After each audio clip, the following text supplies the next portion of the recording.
Evening, folks. Welcome back to the channel. And what we're going to do, we're going to carry on this evening with our figure work. So we're going to do a bit of gluing. I'm going to show you the way I glue things. Actually, just hold on one second. I just want to change my put my other glasses on so I can see properly. Just stand by. Just get my other glasses out here. They're a lot better.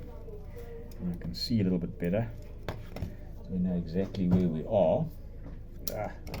Sorry about that. Let's just okay, that's better. Now I can see what's going on. Right, so what we're going to do, I'm going to show you my glues, what I use. And like I said to you before, I'm not I'm no pro by any means, and I keep repeating that because I don't want people to think my way is the only way. But I'm showing you what I do. I work on a budget, and everything I do is on the cheap, as it were. So I try and get the best results. It is a hobby after all. It's not my living as such. So I enjoy it, and I do it when I can, and then that's why I do this channel, and I just share. And it might the few of my ways I do things that's comfortable for me, and what I would find acceptable to myself. So, and then also at the same time, I also wanted to be correct as possible, and as far as history is concerned. So there comes the rivet counter thing in again. Okay. Anyway, let's push on. Cheers. Coffee is good. Always got to have a cup of Java. It is good for this evening, and the evenings are getting cooler on our side now, so the winter is coming. Okay, first of all, let's push on. No dilly-dallying. So I want to show you, this is the super glue I use. It's where in South Africa I use a glue devil, and it's a form of super glue. I find it's the value for money, and it comes in a nice 20-gram bottle. And it's got a nice dispenser. I find it doesn't clog up. You don't have to keep a pin in there as long as you keep it closed. And I don't keep my super glues in the fridge. I've had bottles standing here for months on end. And I mean, it's not like I'm churning out 60 kits in a week, as it were. So yeah. So as you can see, what I've got here, this pink one is a medium viscosity. So it flows freely, but not as a thin one, so it hasn't got a full capillary action.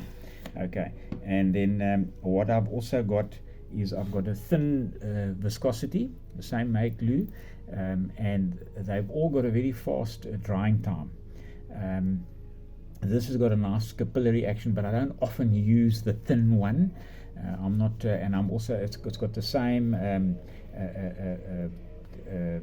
screw off and applicator as the others. Not quite a needle applicator, but still I like the I'm not a fan of the brush glue or the brand glues. I find I find them difficult to use. I don't, and of course they're quite expensive. I mean, a bottle like this will last me a flippin' long time. And you probably ask why I like to keep 3 viscosities. It's just nice to have a variety. And then of course my favorite is the thick viscosity, because there you can just use a drop, and a little drop goes a long way, and you can spread it with I like to spread it with a simple toothpick.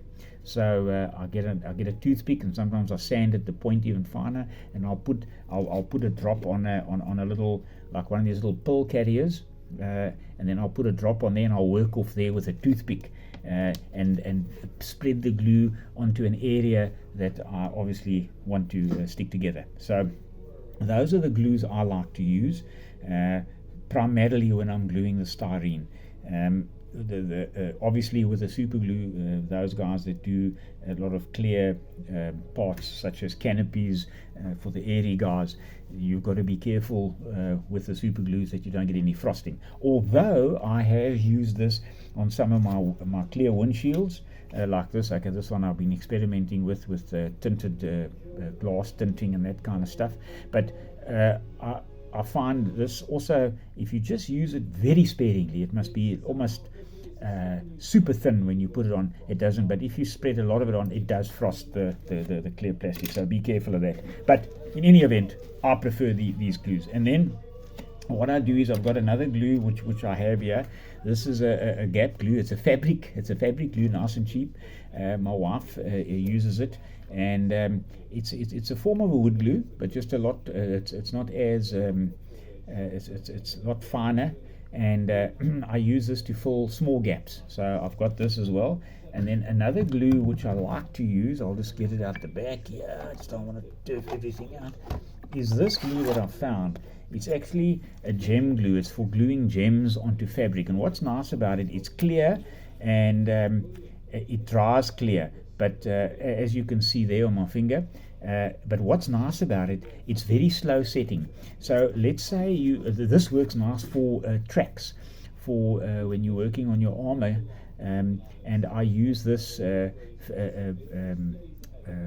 gem glue, as they call it. This is for gluing like beads and that onto fabric. I like this because it dries slowly, and it's nice for using for individual track links, because you need it to maneuver it around and get it to dry so you can get the tracks into the right position. And then once I've got the track into the right position by using that, I then will go with my super glues, and possibly the thin one. I've used the thin one before, but the medium was, and then I'll just touch there.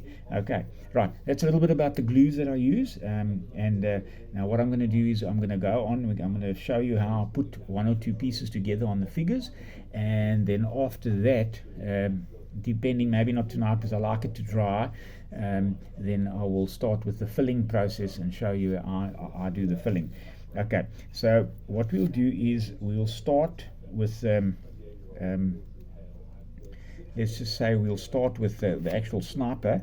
Let me get you down here quickly, and then you can see exactly where I'm working. Okay, we'll get to the sniper. Now what they've done is they've nicely dried, etc., and you can I've got them spread put into a little bit of tissue paper just so that they can dry nicely. Now we've cleaned them up nicely. If you get a bit closer there, you can see it's nicely cleaned up. If it's in focus, hopefully there's no burrs or anything on there, or edges, or whatever the case may be. Okay, so what I like to do is, now let's say we're going to join these two together. Okay, now these are the legs. Okay, obviously you're going to get a seam there, and obviously it's not flat. So what I like to do now, I like to go and get a piece of sandpaper. Okay, and what I do is the areas, the two parts that I'm going to glue together, so it would be those two with the indentations in, then I just rub it gently over my 800 grit. Okay, you get a nice little edge there. Okay, now you're probably wondering why I'm touching it with my hand, but I'm going to show you now. So we get a nice little edge, so we just gently rub it there, and then obviously we must rub it on the top a little bit as well, because that's where the torso is going to do. Okay, so now what I do is I'll get a bit of tissue paper. Okay, now this is the part where you must be very, very, very, very, very careful. So what we're going to do here now, we're going to take a little bit of, we're going to pour ourselves a little shot of thinners here. Okay, just a minute amount. Pour ourselves a shot of thinners there. Okay, so now what you're going to do is you're going to dip your tissue paper in there, and you're just going to tap it off. Okay, just tap it off like that. You just tap it off, tap it off, tap it off. Now where you've sanded, you just rub gently with your thinners like that. Okay, just rub gently. So you're just cleaning the edges off. Just rub gently like that. Now let's just get that thinners out the way. So you just rub gently. That's where you're going to glue. Now you must get that to dry. Okay, take another piece of toilet paper and the tissue paper, and you just rub it nicely. Get the residue off. Okay, now we're going to try and not touch that section now that we're going to glue together. Okay, so there we go. Okay, now folks, what is imperative here is that you must glue it the right way, and you must get it as level as possible. Okay, so you get your super glue on, and you got to get it as level as possible so that your top is fairly level. You don't want to sand off too much, and you want it to be glued in the right position.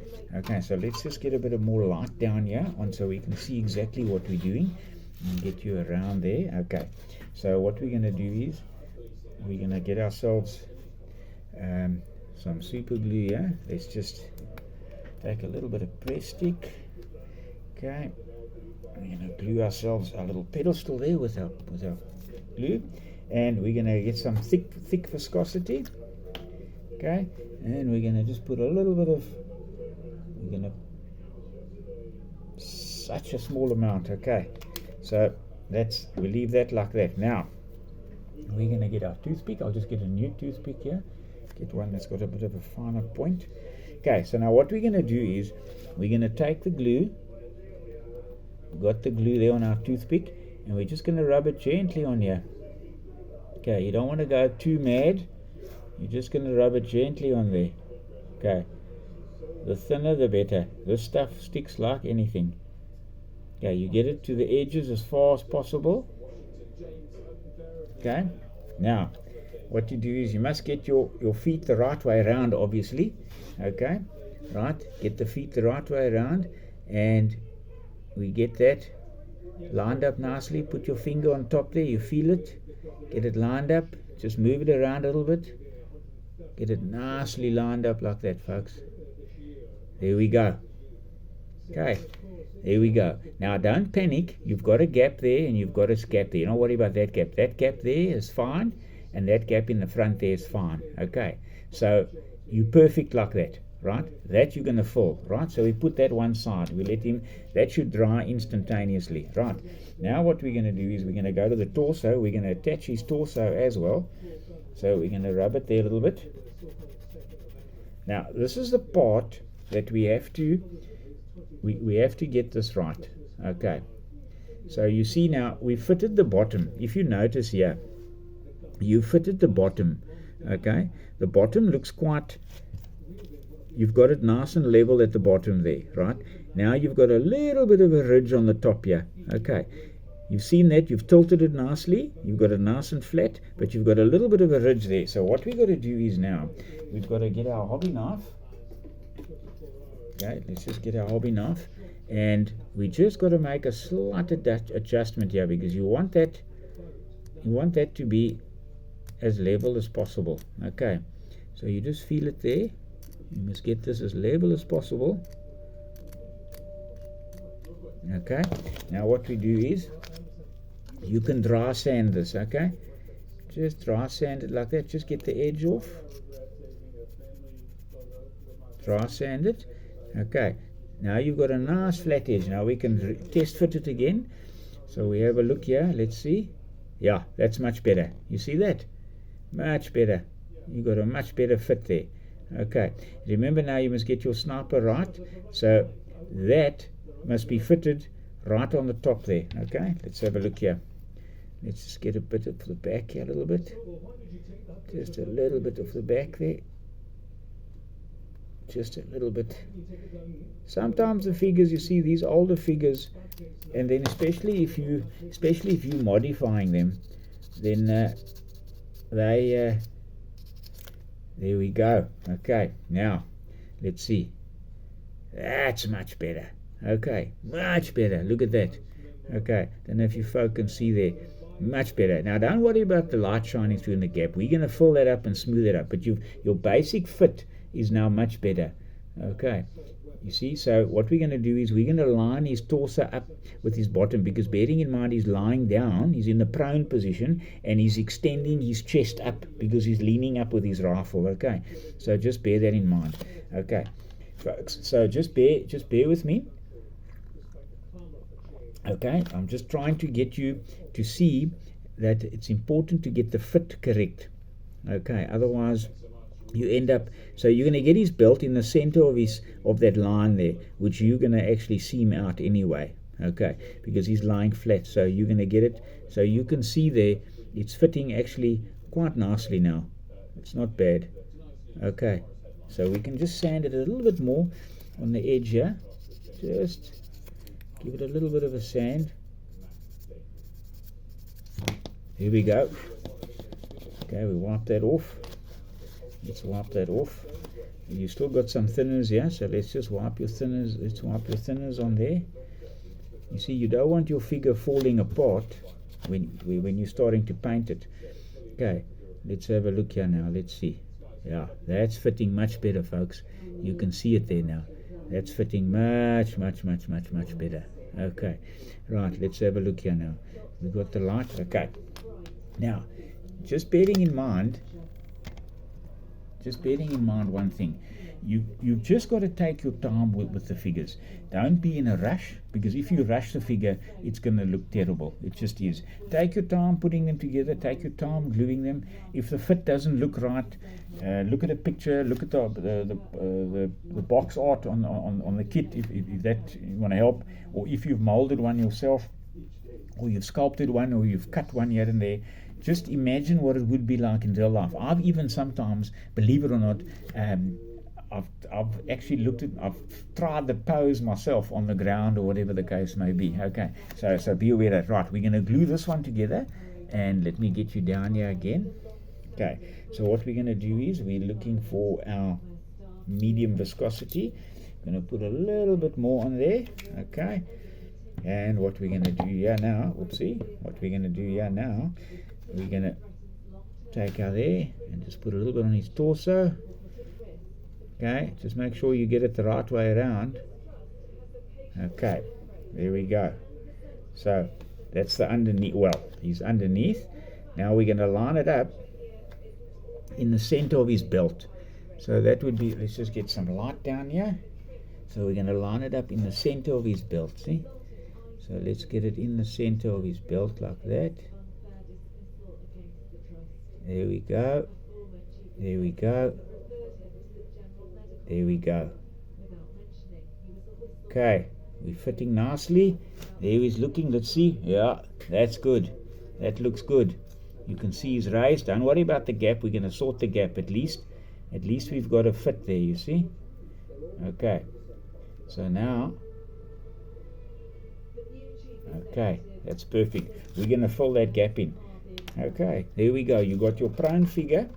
He's sitting down there, and he's lying. Then obviously you're going to get his arms on. Now what we're going to do is, once this dries nicely, we're going to fill in there. We're going to put a bit of filler in there. We're going to build it up, and we're going to sand it down. Okay, because you're never going to get the torso to fit properly, especially if you've carved a figure. Now, bearing in mind this figure is being put together by cut up other figures to make the pose. Okay, so be aware of that. And now you're going to have a little bit of a ridge here. If you see, there's a bit of a ridge here. That we're going to slowly sand away. We've got it lined up there. It looks nice. The pose is actually nice. You'll see his pose is good. His legs are in the right position. So now what we're going to do in the next video, I'm going to fill in there. And once it's filled in, we're going to fill in there, fill in the seam at the back. Make sure we get rid of that seam there. Okay, that join, I should say. And then once that's dry, we'll sand this down here slowly and everything. Okay, so folks, that's just a little bit on gluing and how we glue. Okay, if it seemed a bit long-winded, I apologize for that, but you must take your time. If you don't take your time with the figures, then it's a waste of time, to be quite honest. Coffee's good. So once again, we'll continue with the figures. This is just a video on the glues I'm using, etc., and how we put the figure together. And then the next video I make, I'll do on the actual gap filling, and we'll get the arms are also important, but we'll do I paint the arms separately to the torso. So that's all the gluing we're doing for now. Now we're going to fill, and then I paint the arms separately so you can get to the different areas. Especially on the torso. So if you start putting arms and things on here, then you're not going to, especially if the arm is there, you're not going to get to that clothing when you paint. And it's important to get to that. You need, because there's going to be a certain angle that you'll see that. And imagine if you're looking at your completed vignette or your completed die, and you look at the figure and you think, geez, look at that. That looks terrible. I didn't paint there, or I missed that, or I didn't shade that. So personally, I do a lot of guys put the figure together and they paint it like that. They're better painters than me, better artists than me, but that's how I like to do it. Okay, anyway folks, you guys stay solid out there. Thank you for watching, and just remember, if you like the video, hit the like button. If you like what you're seeing, please subscribe and share with your mates and all your friends out there. Stay solid. Catch you later.